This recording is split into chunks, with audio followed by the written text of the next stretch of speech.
Чести задоволство ми е да го отворам и овој настан. Второ, поред издание Пајдата за оваа година, го имаме на сцена со мене Александар Јованов. Има премногу од тоа што го видов јас од описот на настанот, има премногу проекти и премногу различни работи направено. И во оваа презентација некои од тие ќе ни ги сподели. Мило ми е што малку бегаме од тоа што сега за сега бараме во ново инту, тоа стил LLM, ова ќе биде малку насокан настрана од тоа, така да нема да должам многу. Еден голем аплауз за Александар и да почнеме.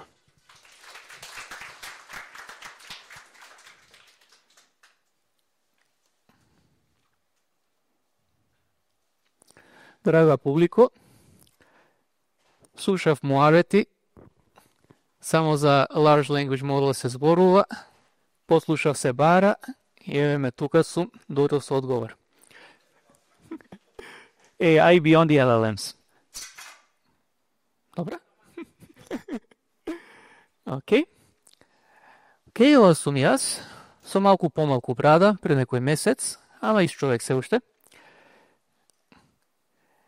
А ова сте вие. Сега за презентацијава, прајна е да секој може да ја следи, ама некој основно познавање од Python и NumPy. Многу е корисно. И се реко малку математика и data science, ама не е толку неопходно. Се што правиме ќе биде со готови библиотеки, со easy to use функции.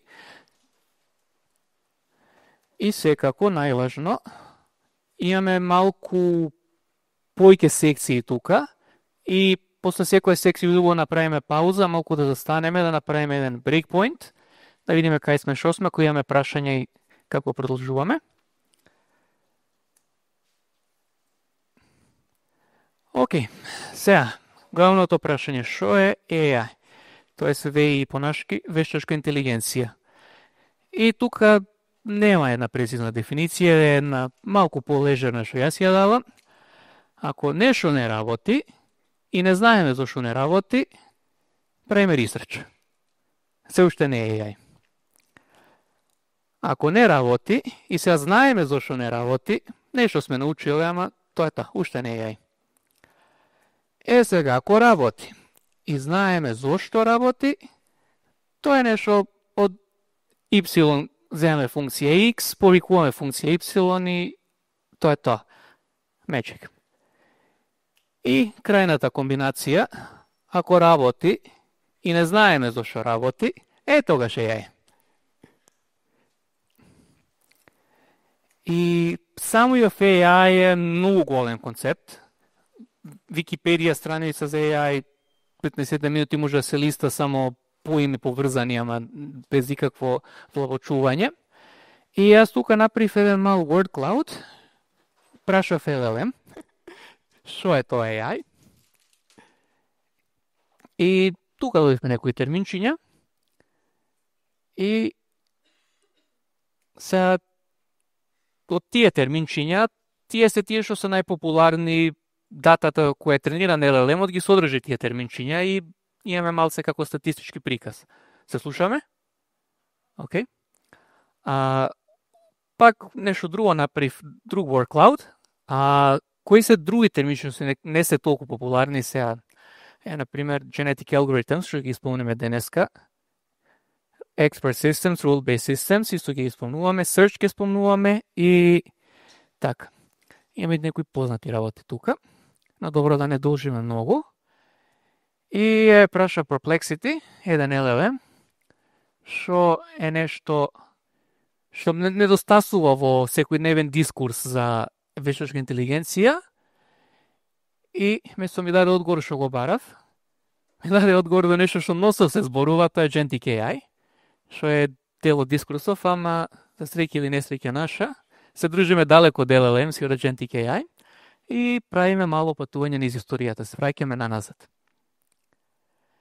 И еве ја сега што обичен човек како мене, што мислам да е дел од вештачка интелигенција не е спомнувано доволно.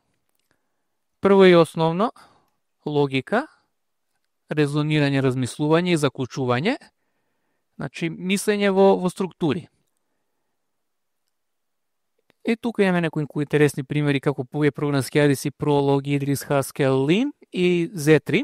Z3 ќе го видиме понатаму, ќе работиме со него малку. Тука ни доаѓа веројатно статистика, непознатост, случајност. Нешто што сите финки памтите како многу позитивен спомен, мислам. И тука имаме програмскиот јазик Stan, го имаме Erlang, што е, нели, arch nemesis на сите Python програмери. И го имаме PyMC4. Со кои исто ќе работиме. Имаме search, имаме оптимизација, имаме динамично програмирање. Динамичко програмирање, како преведува на македонски, не знам. Ала поентава е, мисли полого и веќе. И имаме некои работи како PSO, Particle Swarm Optimization, генетски алгоритми, кои ќе видиме Hidden Markov Models, например, кои беа многу популарни пред да дојдат невронски мрежи во целава приказка, сега никој не зборува за нив. И па YOMO, што за друга прилика. И ова што јас најмногу жалам, Hand-Tune Features, значи Job Security. Порано многу работи имаше да се инженерираат, сега со LLMs многу е све ready-made. И тука ги имаме NLTK, OpenCV, Spacey, например, исто беше популарно на време и така натаму. И гледате, ова е првиот слайд. И веќе набројавме многу, ќе имаш еден слайд, слуша неколку, и пак не е кажано се, ако отидеме на овој URL што е тука, но уште повеќе има работи, така да човек може буквално само да заглави листајки кои се тие работи. Сега имаме машинско учење по меѓуразвој во невронски мрежи. И тоа јас се прашувам дали нешто учевме многу формули без врска во училиште, кога се исклучено кај невронски мрежи. Се надам одговорот ќе биде не. И тука имаме support vector machines, имаме decision trees, кои исто така ќе ги видиме. И линарни логистички регресии, со кои малку ќе се поиграме малку подоцна. Time series forecasting. Ова се сите тие игра спорска, ова е многу важно. Дали ќе се заработи нешто или не, кој колку трчал на полето, кои се шансите. И тука имаме интересни работи како Stats Model библиотеката, Jarima моделот, Prophet библиотеката и слично. Knowledge representation. Сега Semantic Web, може некој слушнал, може не. Малку е ниш технологија, ама исто на времето беше многу интересна, многу голема дискусија за тоа. Сега до некаде се претопи оваа дискусија во Retrieval Augmented Generation, ама се уште си е посебно поле за себе со срчање низ тие графови на Semantic Web. Имаме кластерирање и ненадгледувано учење. И имаме многу други интересни работи што се поврзани со невронски мрежи, ама не се поврзани со deep learning и со модели, големи јазични модели што ги гледаме сега. И да, толку многу работи. Значи си има човек да се посвети убаво на вештачка интелигенција. И сега, кога веќе видовме што и како е, ајде да научиме нешто ново и интересно. Да научиме како ќе биде времето утре и дали човеково, господиново Велика Британија ќе може да си го пие чајчето на сонце или на дошт. Какво ли ќе биде времето утре? Најверојатно ќе врне, ама што е тоа најверојатно, што е тоа врне? Ќе видиме. Ова е грешка, не врнеше у Скопје, мислев ќе врне кога е правена презентација пред некое време, ама не врне. Сега, како да го предвидиме ова? Дали ќе врне или нема да врне? Како човек, како би предвидел човек, како би предвидел софтвер, што е друга класа на суштество за разлика од човек, или е некој sci-fi, како би предвидел ево Quantum Reality, или нешто такво Matrix Team. Еве, да видиме ние. да претпоставиме како би можеле да го предвидиме времето. И прво нешто би направиле би собрале малку податоци, би искочиле надвор, би го напуштиле данџенов и ви видове облаци, како е околу нас, сезона би заклучиле, суво, мокро време и слично, колку ветер дува, општо гледано какво е времето денеска. Ајде да кажеме да имаме една база на податоци, тука некаде во мозоков, кај што се ове собрано претходни мемори и да бараме по некој ки. Сега, не работи мозоков вака, многу поинако работи, ама добар начин да почнеме со прво нешто што го правиме, што е забораено од AI Hype, а тоа е логичко програмирање, системи базирани на правила, експертни системи и слично. Сега тука ги групирав овие заедно. Има мали разлики, ама по интерес на време презентацијава ќе се држиме само како еден дел. И стигнавме до Z3.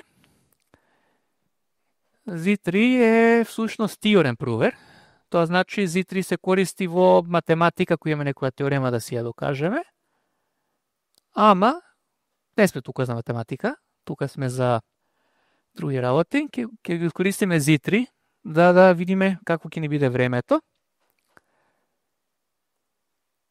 И така, тоа ќе го направиме со тоа што ќе имаме некои правила и onda ќе го искористиме Z3, но со новие правила да дојдеме до заклучок. Логички заклучок. Значи, ако P, тогаш Q, P и Q и такви работи. И сега за ова ќе одиме во Colab. И во Colab прво нешто треба направиме да инсталираме Z3. Тоа е пакетче во Z3 -over. Тука би требало да инсталирано, ама ај сепак уште еднаш ќе си го инсталирам. Just in case. Океј. Понатоа многу настана, само од Z3 модулов импортираме се. Се не ни треба се, ама за демово е окей. И прво нешто ќе направиме... Александр, молам? може ли да зумираме сам, барем еднаш? Ајде. Се гледа? Или уште да зумирам? Окей. Така, значи прво ќе ги дефинираме варијабливе. Сите ќе не бидат бинарни, 0 или 1, true or false. Z3 поддржува integers, floats, lists, sets, секакви cool работи, ама сега за сега само со булски работиме. И после ќе ги дефинираме нашите правила. Значи ги дефинираме како implies и имаме некои правила 1, 2, 3 и 4.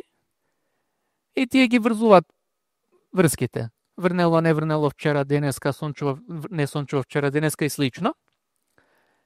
И овие правила мора некој човек рачно да ги внеси. И тоа е суштина основа на некој експертен систем, што има некој експерт кој ќе седне и ќе размислува за се во ова. Ќе ги направи правила.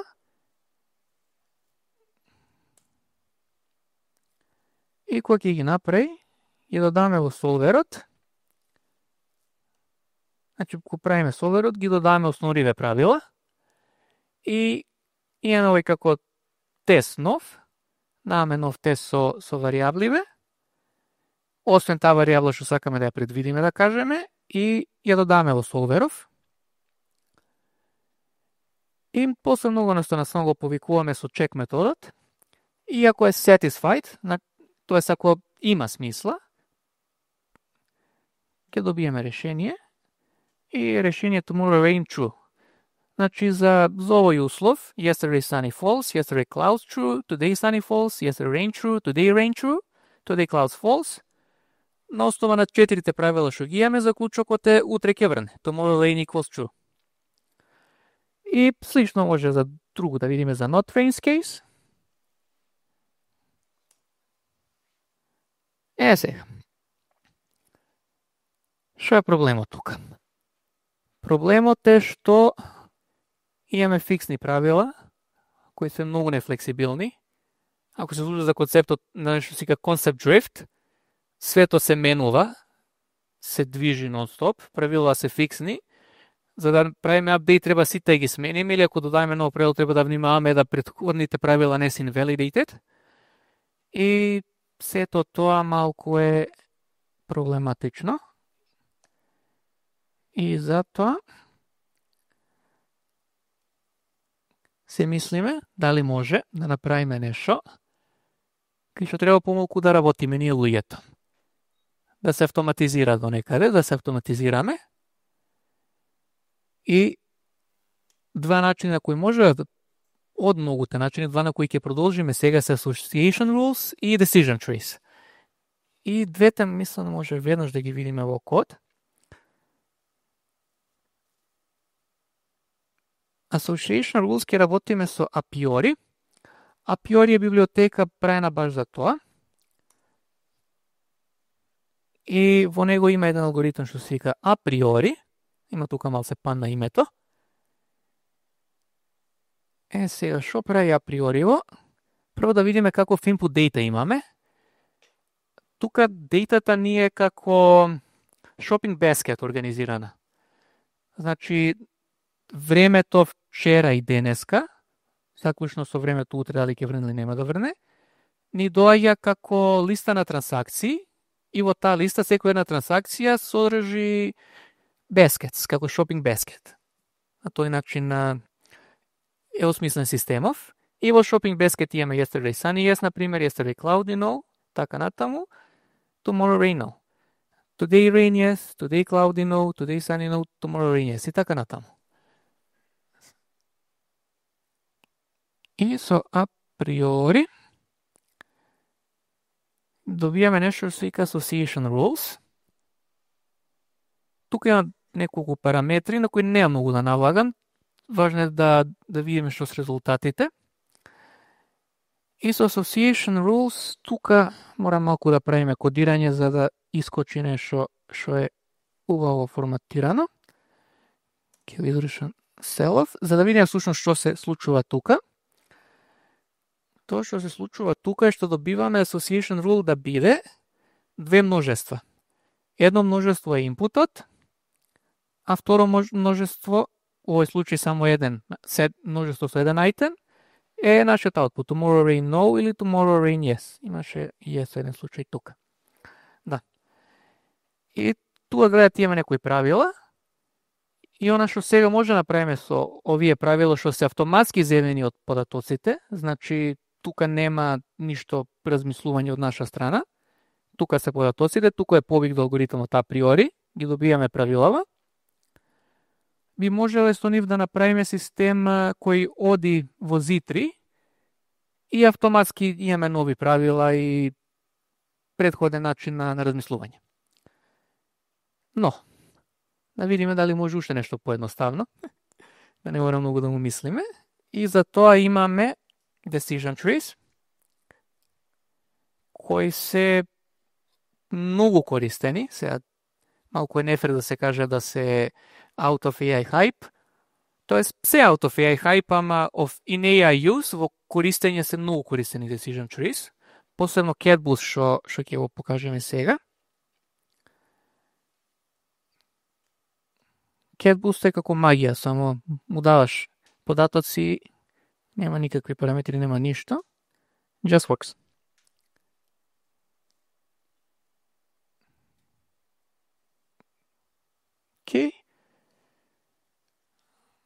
Океј, тука имаме неколку cells кои што само ги средуваме податоциве, clean test split ништо посебно. И ова е интересното. CatBoost classifier.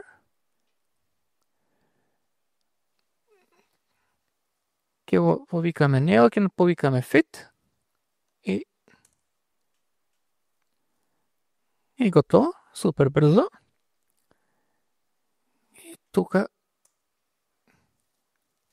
си ги добиеме овие метрики кои се, нели, за нашо супер мало множество, се еден нова, не е веш репрезентативно, но она што поинтересно е ова, е презентацијава тука сега, може по-ово додам во презентацијата.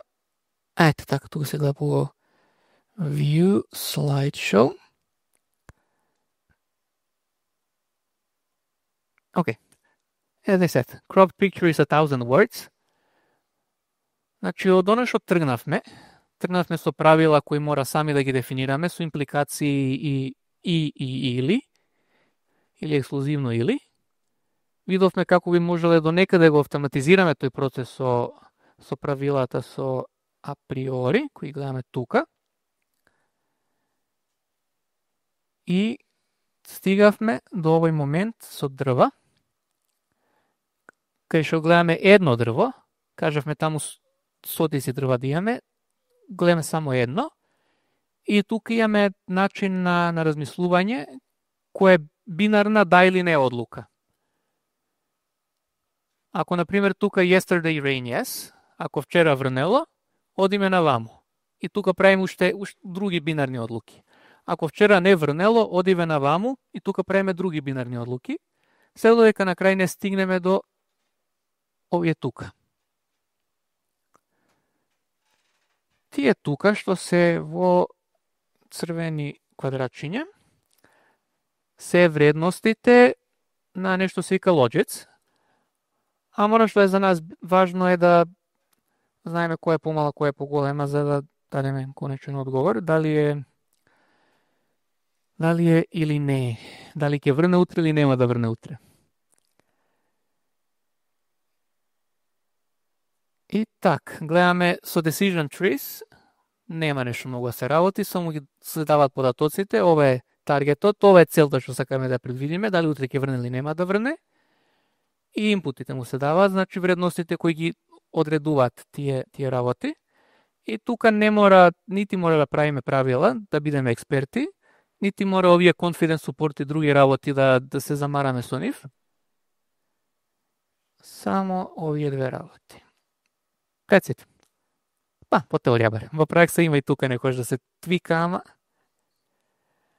ама да се видиме, да се вратиме ние на она што ни е тука важно, зашто си во овие работи, примерно експертниве системи, не се толку популарни денеска како што можеби би можеле да бидат.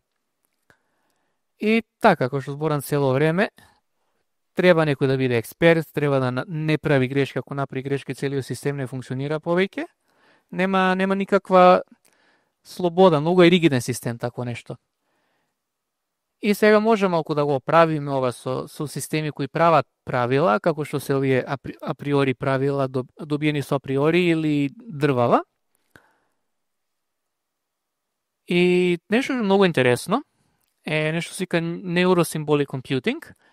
И тука има ресерч се прави со LLMs или општо гледано било какви длабоки невронски мрежи, како да се врзат со дрвала и со зитри и такви работи. И оно што може сега веднаш во овој ден да направиме е да го искористиме зитри како алатка во Toolformer или во други React модели. И така да. А за decision trees, definitely, се што не е текст, се што е со табеларно предвидување, decision trees сите ги користат и задоволни се со нив. Брзо се тренираат, брз инференс даваат и супер се. И сега, тоа е главното прашање, ќе одиме понатаму на веројатност. А пред да влеземе во веројатност, некои прашања за ова што поминавме до сега. И малку брзо поминав, затоа што имаме многу запоминување.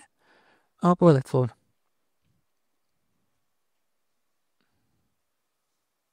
Океј, одиме понатаму на веројатност.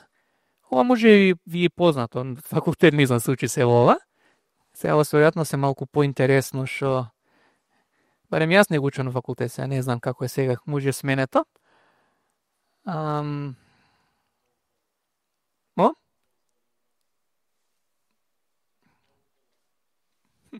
Океј.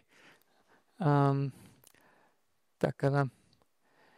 И така видовме на брзинка да имаме два методи, predict и predict probability, и со дрвава. И predict probability ќе ни даде бројче од 0 до 1, додека predict ни дава само 0 или 1. Стрикна вредност. Ама секако за ова има многу поиќе се зборува за веројатност. И баш ќе се фокусираме на веројатно со probabilistic programming, што е следно што ни доаѓа. И тука ќе користиме PMC. Но пред да влеземе во код, малку објаснување што се случува, бидејќи може да е малку нејасно. Значи, во нормално програмирање имаме некоја варијабла, која да кажеме бројче, влага во функција и искача нова варијабла, која може да биде бројче, може да биде од друг тип, нели, зависи од функцијата. И ова е секогаш исто, е нешто се каде детерминистички процес, додека во веројатност и во probabilistic programming имаме рандом варијабла, што е специјална функција, значи инпутот е функција која влага во друга функција и аутпутот е нова функција, тоест random variable. И така, има Stan. Stan е програмски јазик што е правен за probabilistic programming, има и други работи, ама тука користиме PMC5, затоа што PMC5 е многу убаво интегриран со Python и многу лесно се работи со него. Така, сега да видиме веројатности, да се сетиме на убави времиња. Ова ни е нормалната крива. Малку се гледа, значи имаме крива што е тука со сигма 0,2, имаме друга крива со сигма 1,0 што е нели најнормална, најтипична. Имаме крива со сигма 5 и друга крива со сигма 0,5 и ми минус 2, значи зелената тука. И гледаме да тука имаме 4 криви, секоја крива представува една случајна променлива или една од овие специјални функции. И тие се дефинирани со два параметри ми и сигма квадрат тука. Другиве криви, другиве дистрибуции се дефинирани со други параметри. И она што гледаме, ако земеме некој од овие и ја ставиме во некоја функција, еве да кажеме функција квадрат, ќе добиеме друга крива, значи друга функција. Во овој случај ја добиеме хи квадрат дистрибуцијата. Така, да. Сега имаме многу избор тука. Нормална најчесто се користи, имаме униформна, имаме полунормална, значи сега гледаме полунормална. И тука главно работа е што таму кај што е нула и негативни бројки, секогаш има веројатност нула, никогаш нема да постои, додека секогаш позитивна. Што значи, ако претпоставиме да во нашиот проблем никаде нема да има негативни бројки, може да има смисла, а ако има негативни бројки, не функционира. Ова е нормална, така што е еднаква веројатност на целиот интервал од А до Б, се е исто веројатно, и ја имаме тука биномната, која е дискретна, значи може да има вредност или 0 или 1, за разлика од овие други што се континуирани.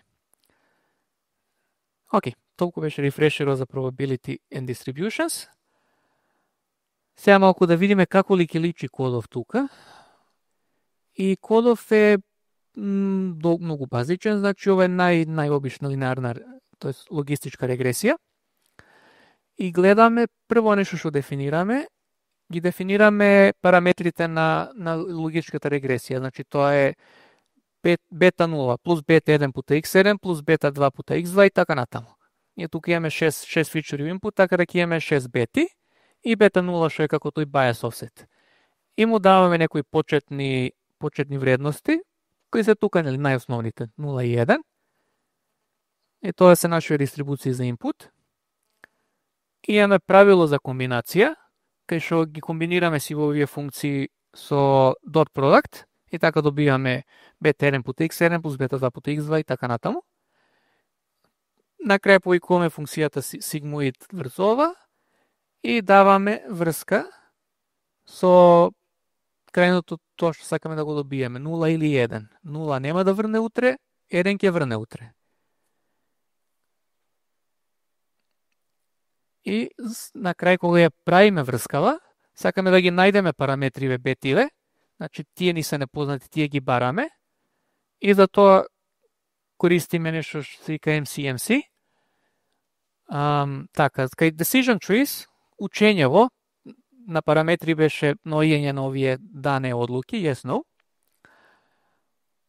Кај MCMC работава да се научи, да се најде вистинската дистрибуција на сите овие променливи или hidden ако има некој посложен проблем, така да тоа има врска со потоците.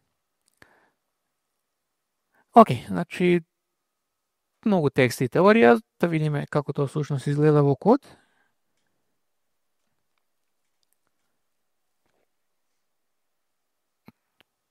Океј, тука може да видиме како изгледа prediction, сама одиме директно на probabilistic programming.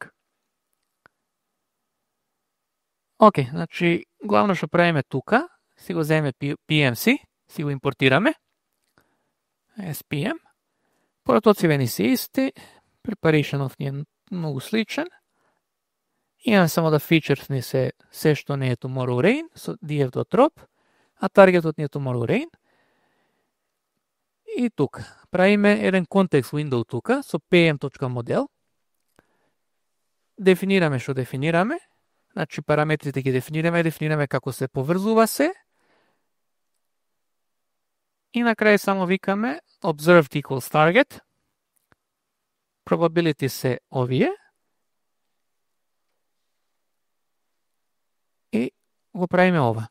With model, значи со моделот што ни е дефиниран, правиме step, значи го дефинираме кој ни е MCMC алгоритмов, ова е no U-turn sampler, и ова е генерално дефолт што се користи за се.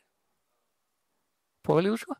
Бета 0 тука не е како bias некој? Да, бета 0 е bias, точно така. Offset bias, поди под појки имиња, ама тоа е функцијата, да.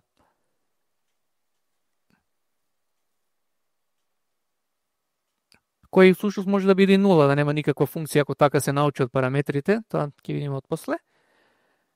И така, значи, само го дефинираме овој алгоритмов за наоѓање, no U-turn sampler, и повикуваме sample функција што е дел од PyM. Тука имаме два важни параметри. Првиот што е 2000 и вториот што е 500. И ќе видите тука вика choose 2500.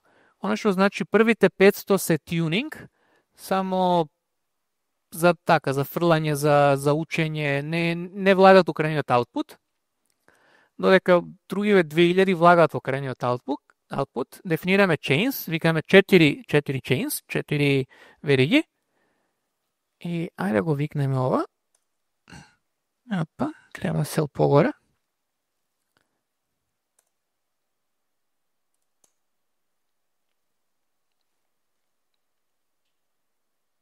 Инаку PyMC5 во Google Colab, кај што сме тука, е pre-installed, затоа мислам не го инсталирав со pip тука никаде. Ама ако работите со свој Jupyter ноутбук или било што слично, Amazon SageMaker, нешто такво, може ќе треба да си го инсталирате. Океј. Сега го прави, ќе семпла. И требало да видиме наскоро како ги влечи.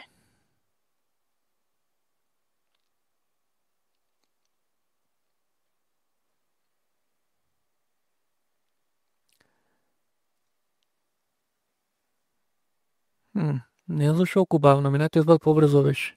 Ева.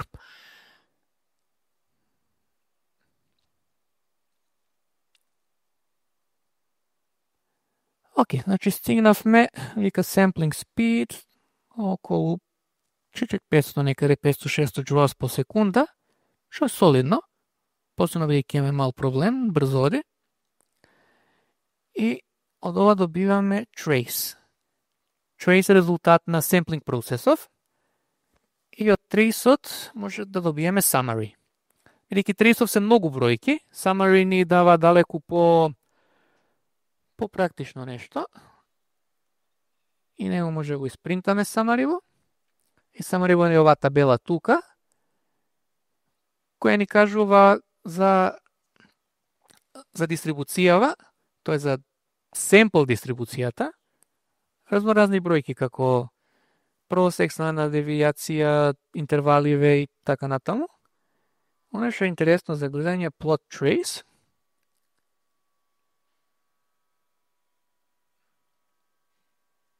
Океј.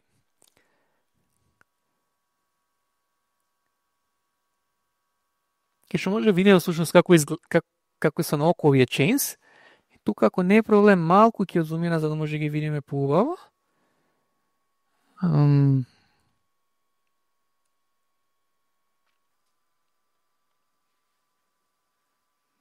It's processing. It's doing something. Така, значи еве например за bias-ов, може да видиме бета 0, значи bias или offset. И гледаме многу интересна патека како оди горе-долу и како личи низ времето. Значи тука на X оската имаме од 0 до 2000. Значи тоа што го прави chain samplerот. Ќе почне од тука, па ќе направи нов семпл, па нов семпл, по полека, гледајќи малку во минато. Или многу во минато, зависи како имплементирано.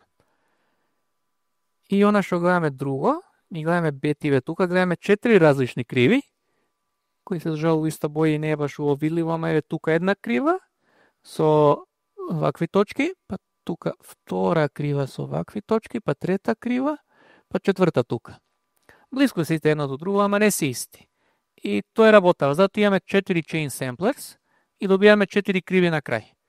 Така да ова е приказка што ќе се врти цело време со probabilistic programming, што секогаш имаме поеќе outputs и outputот не е едно бројче, туку е цела распределба. Слично имаме и за другиве параметри. Имаме некои се малку понака и негатива, некои се понака и позитива. Значи, исто гледаме и тука во trace плотов. И оно што многу интересно, овој trace објектов е убаво форматиран, со нешто се вика inference data. И тоа може да си го гледаме тука во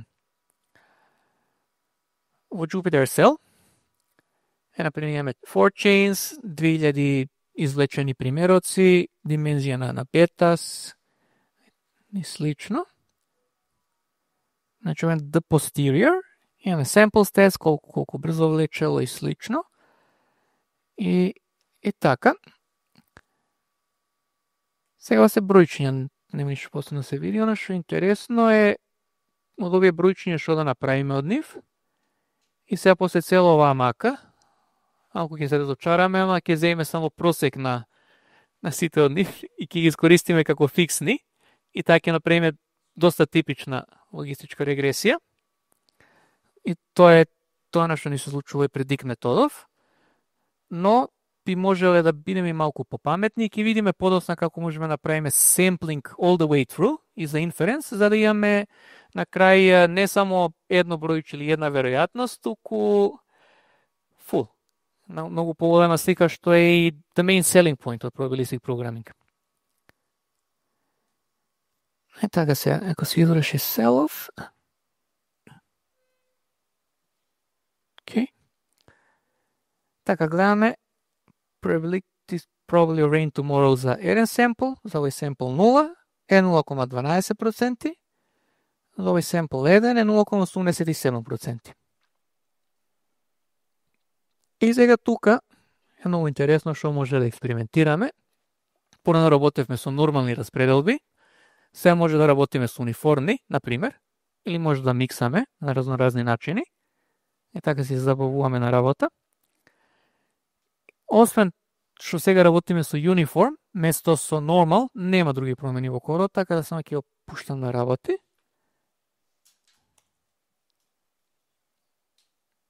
Нема би требало да заврши некаде за 30 на секунди.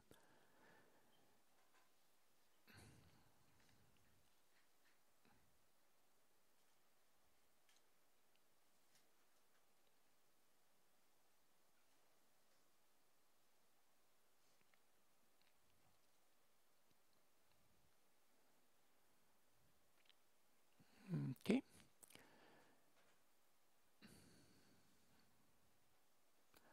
Океј, па гледаме сличниве статистики и гледаме како личат работиве. И оно што е важно тука што гледаме е да дистрибуцијата што ја даваме како input не мора секогаш да биде иста како таа што ќе добиеме на output. Например, ова не е баш совршена нормална распределба, иако ја дадовме како не е совршено униформна распределба, иако ја дадовме како input да биде униформна. Слично и тука. И така да се може да видиме нели со нив пак да направиме нешто слично, да добиеме predictions. Тие ќе бидат малку поразлични. Гледате, таму беше 0,14, мислам туку 0,24 и 0,80 нешто 0,74, значи по несигурни predictions дава ако работиме со uniform distributions во овој случај колку со normal, ама ова си зависи, нели, што проблем имате, какво ви е множество на податоци. Не, во data science нема one solution fits all. Затоа и презентацијава да се даде еден убав поглед кон многу различни работи, па што бива, може да ги видиме и half normal, што најлошо се покажа, затоа што убаво е да ги имаме тие негативни вредности во целава приказка.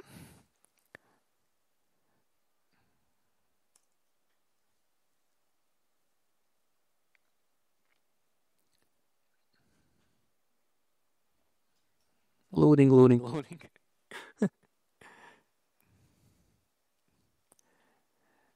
Се како личат half normals. Се позитивни вредности како што гледаме. Исто и тука. И ако направиме prediction, малку сгрешивме работа. Ова би требало да е под 0,5. Така да не ги бива толку добро. Далеку се подобри normals или uniform.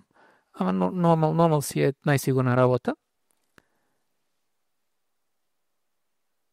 И така, овде е еден многу убав conclusion што си дам со себе си. Some features push up, some push down. Don't always use positive only.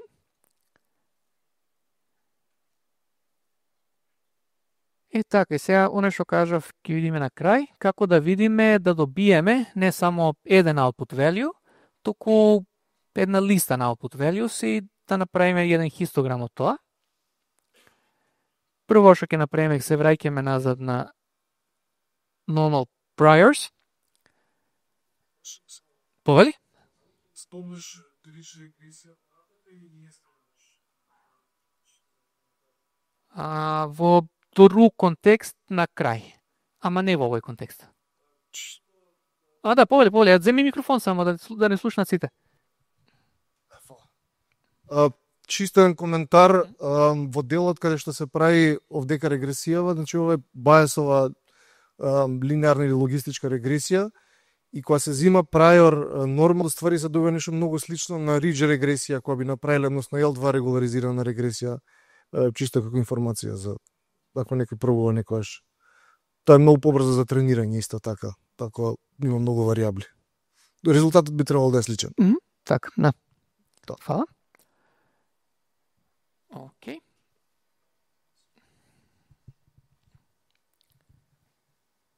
Океј, значи ова заврши, се направи семплот, ги имаме варијантиве и сега пак ќе направиме нешто со PMC. Си ги земаме нашите вредности што ни се за input. Правиме data object, new input. Така ќе го наречеме, ама може било како да има име. И пак, нели, си правиме трансформација што ќе ги спојува. Со тоа што тука, нели, гледаме, неаме observed, затоа што, нели, сега правиме inference. И сега само sample posterior predictive, тоа е нова метода. Кои варијабли сакаме да ги повикаме? New y predicted. Predictions equals true. И тоа ќе ми даде нов trace. Може да го извршиме. Okay. Very fast. И овој пак ни дава овој X-array dataset. И пак гледаме, имаме овој случај 2 chains направив. Draw 2000, new y predicted. Океј, 6. Океј, и сега оно што гледаме, ги имаме тие values, што се, нели, NumPy array 2 пати по, тоест this data array 2 пати по 2000. Можеме да земеме еден min и да кажеме колку е, или може да си ги исцртаме тука. И сега имаме друго гледиште на наша работа. Значи, гледаме да за ваков input overwhelmingly, значи во најголем дел од случаите дефинитивно нашиот мал модел мисли нема да врне, ама има некои случаи кај што мисли да ќе врне, така да не е 100% сигурен.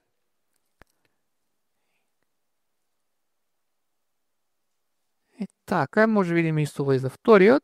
Тоа само ќе ни даде малку поинаков хистограм, ама слично личи. Така, окей, сега предодиме на Genetic Algorithms, за тука некои прашања, појаснувања. Поведете.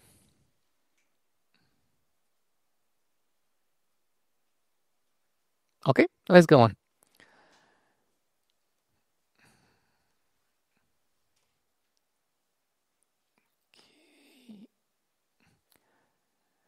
Сега. Зашто ова не се користи толку многу? Прво, што спомна и Марко, малку е бавно.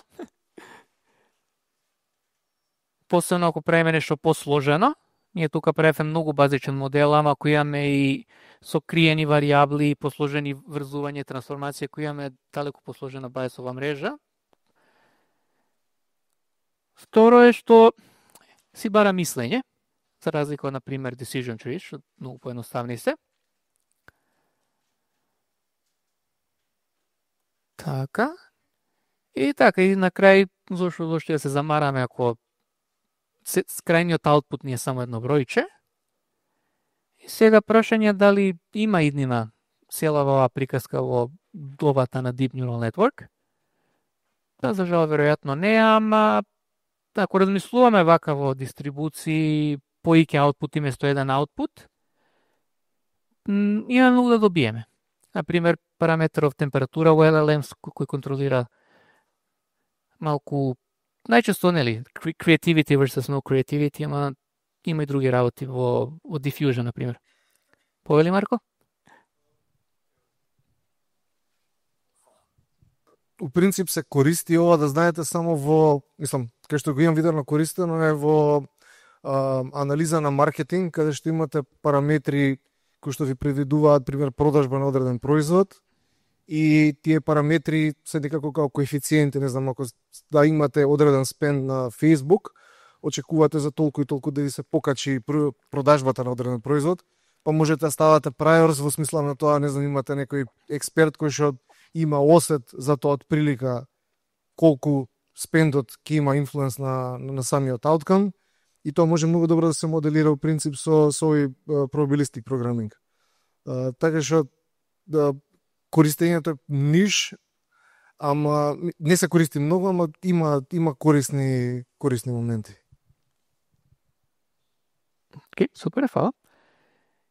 И други некои работи што not really probabilistic programming, ама е малку поврзано интересна, dropout во невронски мрежи и test time augmentation е начин кај што со исти или слични податоци и со гаснење на некои од невроните во мрежата, randomly, може да си добиеме поиќе output, така што ја повикуваме мрежата поиќе пати.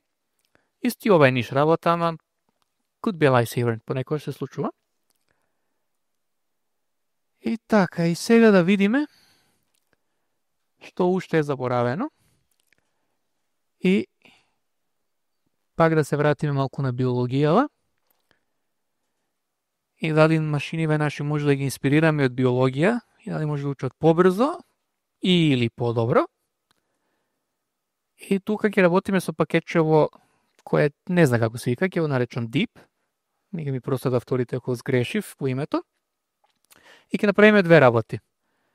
Прва работа е што ќе направиме репликација на линеарна, тоест логистичката регресија со генетски алгоритми, за да така ги најдеме параметриве. Друго ќе биде малку интересно е што ќе пребаруваме во дрва со функции и ќе најдеме начин, тоест да најдеме дрво, computation tree да го наречеме, кое е подобро, најдобро би било добро за нашите податоци. И кратко за генетски алгоритми, пред да влеземе во кодот, затоа што кодот тука е малку посложен, библиотекава си има, како се вика тоа, very opinionated design, и ќе видиме. Така да, генерално генетскиве алгоритми се семејство на процедури кај што имаме некој објектив и срчаме, значи бараме меѓу параметри како да се намали или зголеми овој објектив или поеќе објектив, ќе видиме multi-objective search here. И еве кратко како работат, може си кажете од факултет, може прв пат гледате за ова, но quick recap. Значи имаме нешто сика прототип. Прототип ни е дефиниција како треба да изгледа нашите параметри. Ќе видиме листа и генератори на дрва. Имаме ранкирање на популацијава, значи од прототипов се права да кажеме 1000 членки на популацијата и секој од нив си добива некој бројче, fitness score, се прави ранкирање. Се прави комбинација на членките, со тоа добиваме нови членки. Некој се прават некои мутации во некои од членките во популацијата и се прави selection. Например, може да се прави намалување или изголемување или reordering. И се ова се прави од првиот до последниот чекор, додека не сме срекни или немаме поеќе време во computation budget, така да нема некој предефиниран крај кога завршува оптимизацијава. Што најчесто не ни знаеме што е глобалниот оптимум. Да видиме како ова личи во код. И ќе видиме што е работа. Значи, прво ќе инсталираме DEEP, значи DEAP.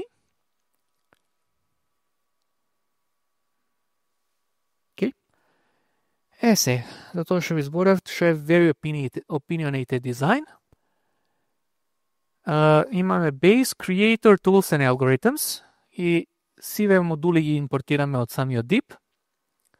Ќе дефинираме малку helper function sigma и тука. И прво нешто ќе дефинираме fitness function. И fitness function зема параметер individual и x и y. Y е нашиот таргет, ќе врне утре. Нема да врне, x е input features. И од individual имаме bias and weights. Значи, ова се само бројче. Individual е листа.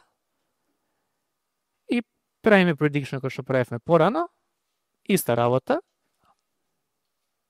И даваме accuracy score и тоа е тоа. Значи, ќе добиеме некој бројче колку се погодени од целото множество за тренирање, колку не се погодени. Оно што важно е ова тука, комава, мора да вратиме tuple како output, не е необично бројче. Ако се врати обично бројче, многу голем error log има. Така, понатаму имаме со creator create. Значи, прво треба да направиме fitness max или fitness min, зависи што правиме. Значи, тоа дефинира функцијата, мерката по која ги мериме колку ги бива или не ги бива потенцијалниве параметри и треба да дадеме weight. 1,0 е позитивен weight, значи ова треба се максимизира, минус 1,0 е негативен weight, тоа треба се смали. Не мора да е 1 или минус 1, може да е 1, 100, 1000, 5, колку е да е. Понатаму треба да го дефинираме индивидуално, значи прототипов треба да го дефинираме, овој случај тоа ќе биде листа на параметри. И понатаму дефинираме toolbox, со toolbox класава. Дефинираме редно бројче тука. Го дефинираме индивидуалецов, со тоа што имаме init repeat. Init repeat значи само 1000 пати, например, повтори ова, прави го истото, повика ја list, функцијава list, што е дефинирана како creator.individual. Пополни ја листава, значи секој entry таму е рендом бројче од минус 3 до 3 и колку треба да биде долга секој од тие листи, секој од индивидуи. И после population го правиме истото, кај што индивидуалов само го репетираме, значи окей, понатаму имаме evaluate, што е фитнес функција што дефиниравме погоре. Имаме mate, што е случајот combination.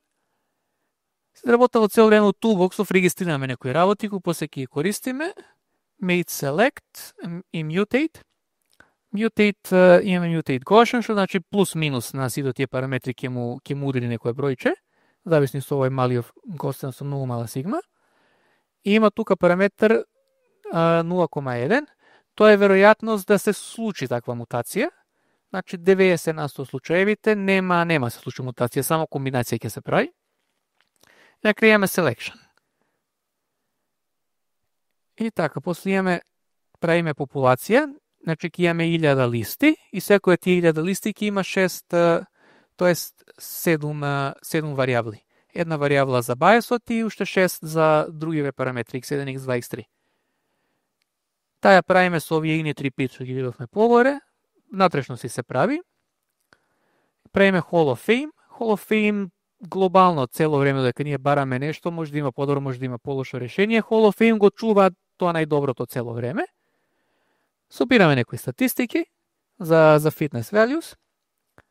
И конечно стигаме до интересниот дел кај што всушност си го правиме ова. Гледаме колку генерации ќе го правиме. Тука ставивме 10 и ќе го правиме 10 генерации, да кажеме that's the happy value.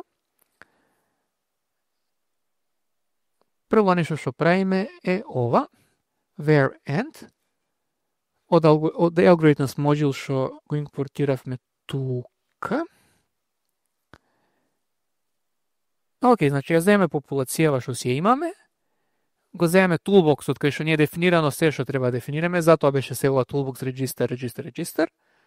И имаме пак други работи, mutation probability, crossover probability. Сега му имаме map со evaluate на offspring, значи новие што се нови искочени, новите кандидати. Ова е тука за да ставиме fitness value, бидејќи со var end се губи веќе. Hall of Fame update на сите offsprings. Правиме stats record. Правиме select. Сега тука важно е да правиме select кај што ги чуваме сите, а може правиме select кај што чуваме само еден дел. И у track-ов, кај што следиме maximum fitness, ние листа што следи понатаму. И така, сега ќе опуштам кодов, ќе се работи. И гледаме, ова беше брзо.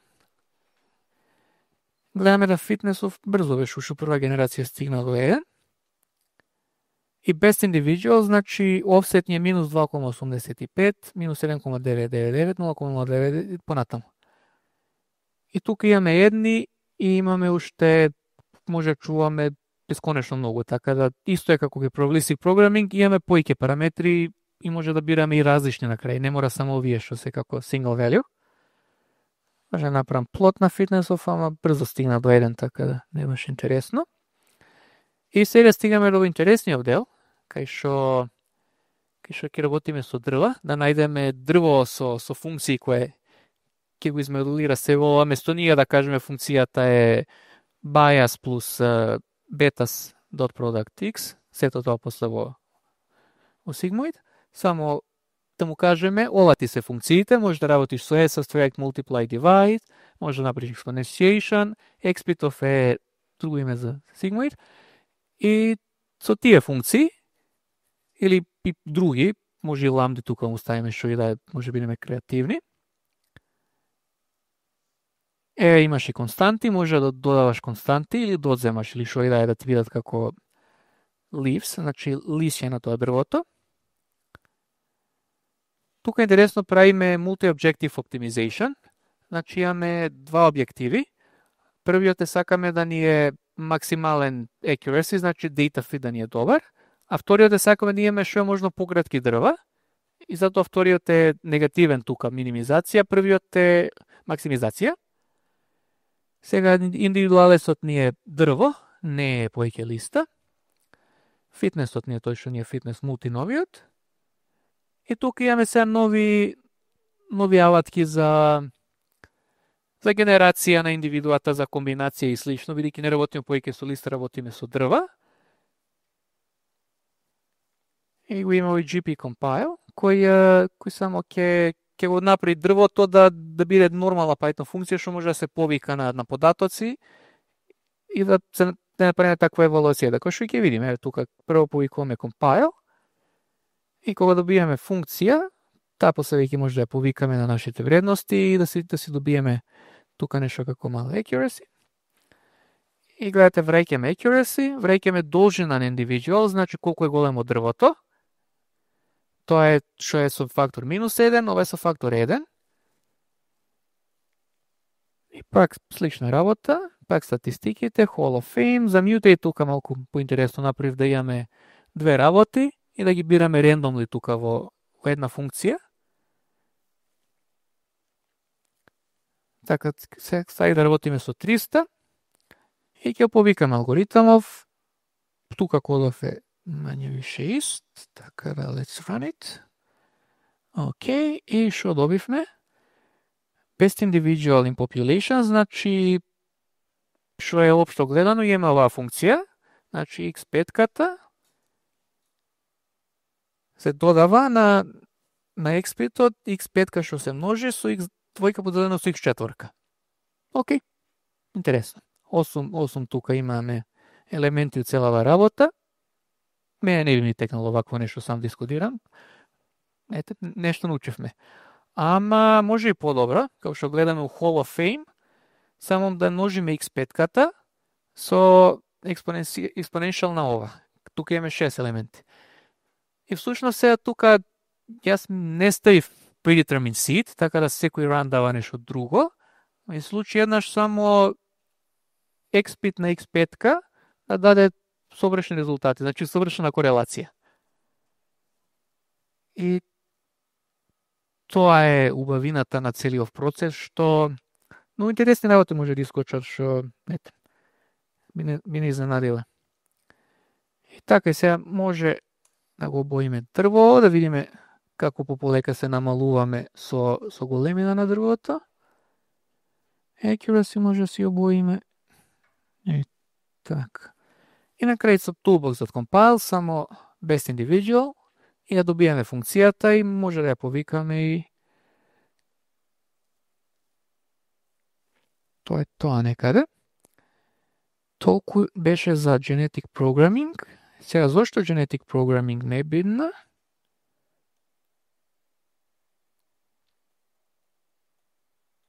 И кај може да биде genetic algorithms today?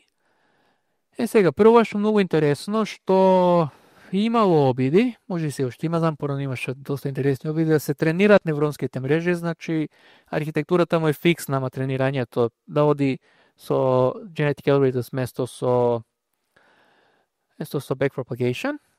Има architecture search, тоа е ствари very old school, ама има поново време што баш deep го користат со Keras да се прави оптимизација на архитектурите, кој после се тренира со backpropagation, како што е типично.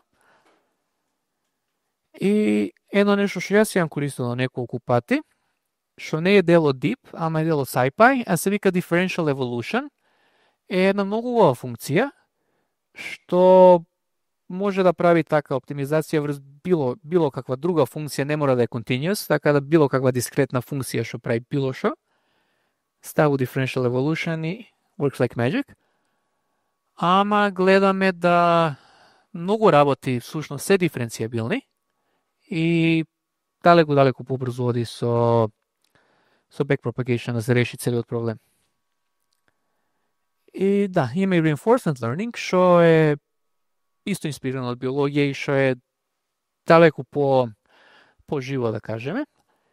И плюс по-успешно е. Се видело во пракса да е по-успешно од кинески алгоритми за такви за big data, за решање на процеси, ама за smaller use cases, уште јас мислам да има differential evolution use case. Така, но за жал гледаме главното што е исто како и probabilistic programming, има многу работи се твикат, многу работи се менуваат и но добро, тоа е. Исто и во deep learning, ама во deep learning makes cash. Океј, и следна и последна тема ќе не биде chaos and reservoirs, ама пред да влезам во неа, ако има некое прашање за ова, за genetic algorithms.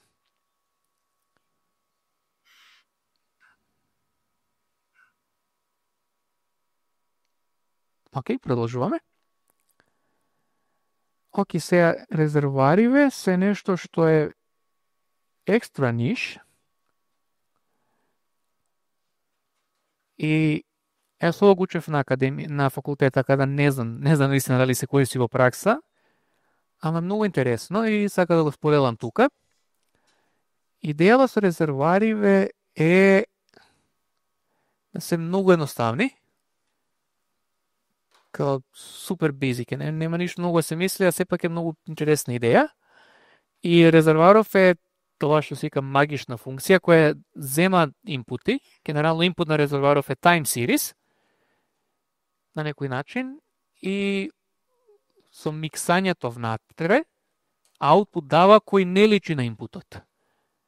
Така да е тип на нелинеарна трансформација на некој начин. И она што е убаво кај тука е што нема многу хиперпараметри, нема многу да се мисли. Секој што суното е доволно. А убавината е да е навистина deterministic random mapping.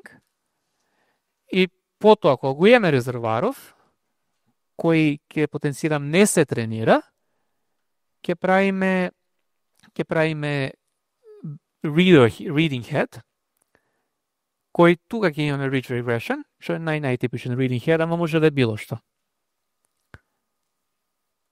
И на една убава сликичка, и ова е сушност резервоарот. Идејала е што поиќе му ставаш, натрешната состојба се менува, значи што поиќе боички се стават поинаку изгледа и крајниот аутпут е далеку трансформиран. И имаме оваа формула тука, прва и последна формула за денеска, Reservoir Dynamics. И тука имаме неколку работи. Она што е важно во овој Link Integration Echo State Network, кој е еден тип на резервоари, е да сите овие параметри не се тренираат и доаѓаат како random samples на нормални дистрибуции. И ги имаме W in параметрите и W и A. Најважен тука параметар, тука за прво да ја видиме формулава е A, затоа што имаме два дела. Еден е 1 минус A пута нешто, плюс A пута нешто.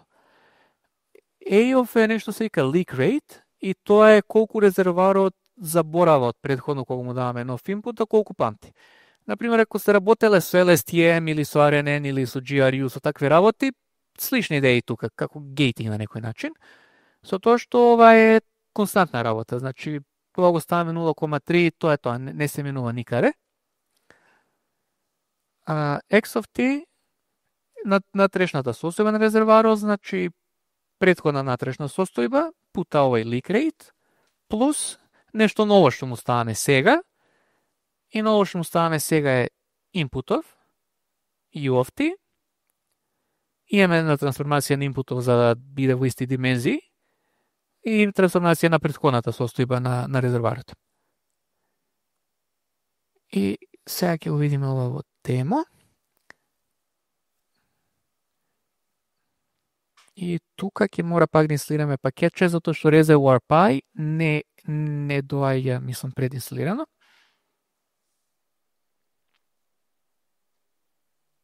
Океј. Значи, тука имаме нови работи овие со Reservoir Pi.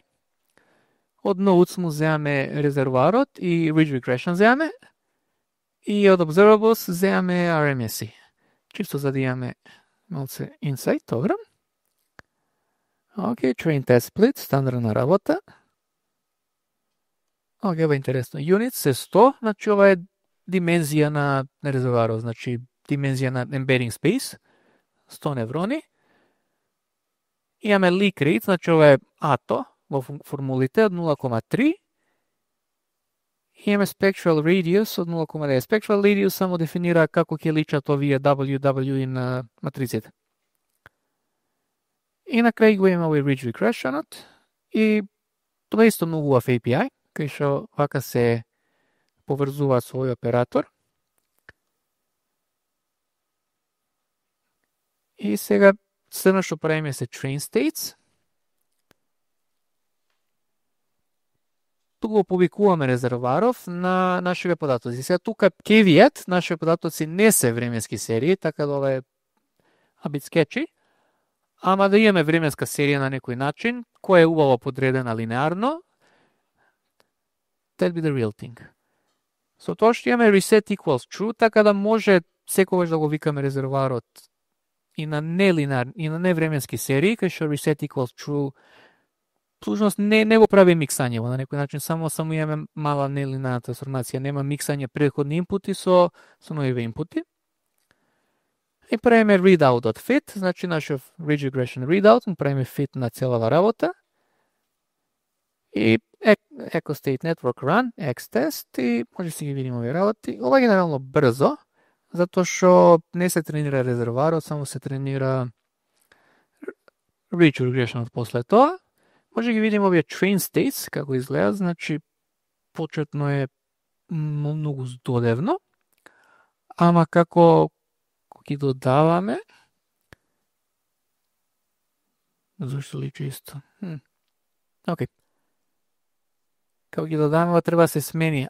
Затоа што прави reset equals true, затоа се исти. Ама ако не би имале reset equals true, ако сите би се миксале, кај го имам тоа?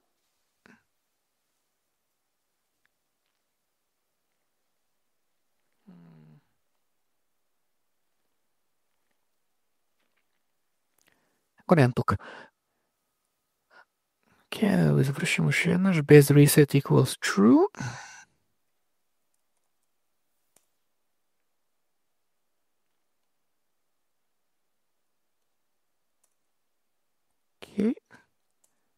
Ете така, се веќе многу поинтересно. И ова е главното што е идеја на резервоаров е да имаме начин да ги трансформираме податоците, нелинеарен начин, кој е детерминистички. Сега, и со тој детерминистички начин на трансформација добиваме податоци кои се различни од инпутот и од други податоци. Не знам колку запознаени со chaos theory, complexity theory и такви работи, ама резервоаров е еден од наједноставнивите начини да се постигне таков ефект. И тоа што трансформираните фичери, на нив може правиме разноразни machine learning работи. Например, овој Ridge што е безичен readout за некаква регресија и предвидување, али може и други работи. И, драги мои, тоа ќе биде се за оваа презентација. Се надевам уживавте. И гледаме, почнавме да видиме кај сме сега, што мислат LLMs за AI. Малку гледавме логика, association rules, decision trees, малку гледавме веројатност, малку повеќе гледавме веројатност. Гледавме малку genetic algorithms и сега видовме и reservoir computing како ниш, ама интересен топик. Секако, фала ви многу на Base42, организација на настанов, фала му на Душко. Фала му на Perplexity AI што помагаше тук таму. И секако фала ви на вас на публиката.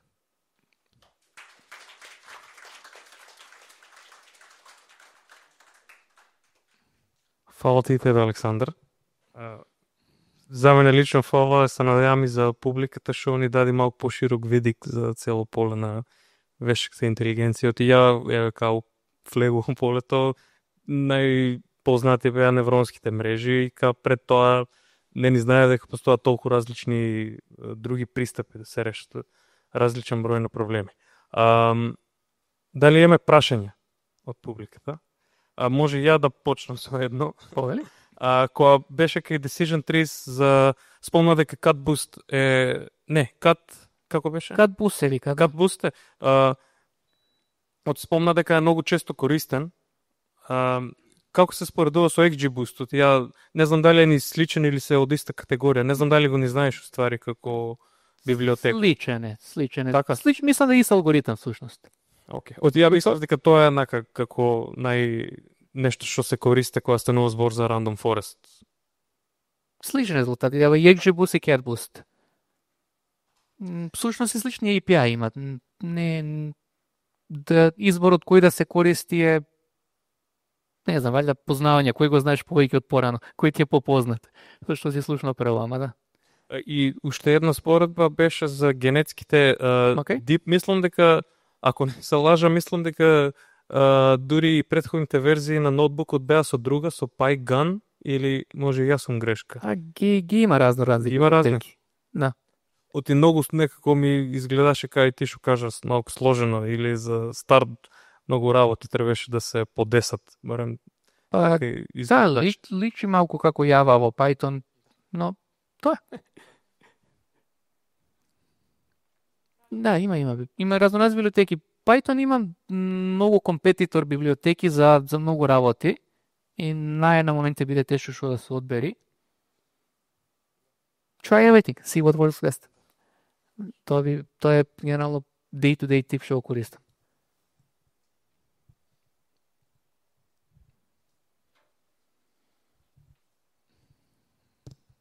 Здраво, јас сум Филип, имам прашање за резервоар моделиве. Пошто спомнавме дека не се тренира резервоарот, колку е сензитивен на начин на рандом инициализација и на рандом сид? Дали треба да пазиме на тоа и да пробаме да го реинициализираме многу пати за да имаме подобри резултати? Океј, значи прашањето за сензитивност е централно прашање тука, бидејќи поентава на резервоаров е малку различни инпути, да може да дадат многу различни аутпутс. Ама тоа е сензитивност на самиот процес. Сензитивност на инициализација зависи од овој спектров фактор, кој генерално треба да е помало од еден. Ако една еден може да експлодира и да имаме не се exploding gradients, туку зборот нормални exploding values. Како се шири целата мултипликација, ако експлодира ова, бидејќи имаме W се множи само со себе повеќе пати, ако е лошо инициализирано, ќе експлодира вредностиве. И тука може треба да се внимава малце на тоа. Ама генерално дефолт инициализацијава и со 0,9 и 0,3, што се дефолт параметрите, ја само ги специфицирав тука експлицитли во кодот, е генерално 10. Тоа, фала ти. Прашање?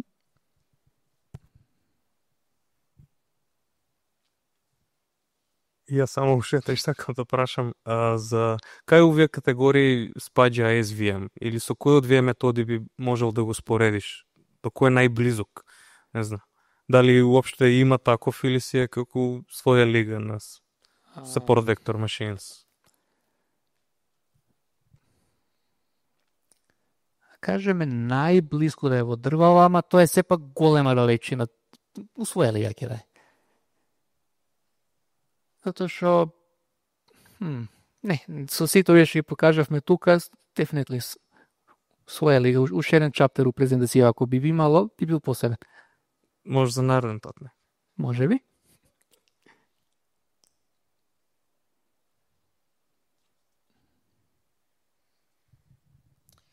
Александар, ти благодарам за презентацијата. Еден аплауз до тебе.